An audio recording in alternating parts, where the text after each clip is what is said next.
New year వస్తుందంటే ఏదో జరుగుతుందని అందరూ పండుగ చేసుకుంటున్నారు.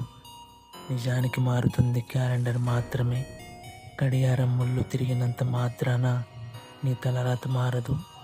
నీ గతాన్ని మర్చిపోవడం అంటే నిన్ను నువ్వు మోసం చేసుకోవడమే. బాధల్ని వదిలేయడం కాదు, ఆ బాధని ఆయుధంగా మార్చుకొని మరో యుద్ధానికి సిద్ధం అవ్వాలి. ప్రపంచం నిన్ను తొక్కేయాలనే చూస్తుంది. నువ్వు ఎదగాలి అంటే నీలోని బలహీనతల్ని చంపేయాలి. ఎవరినో క్షమించడం గొప్ప కాదు, నీ సమయాన్ని వృధా చేసిన వారిని నీ జీవితం నుండి తీసి పారేయడం మంచిది. నీ సంతోషం నీ బాధ్యత. విషెస్ చెప్పడం మానేయి. మేలుకో, పని మొదలుపెట్టు. సరే చెప్తున్నా, హ్యాపీ న్యూ ఇయర్.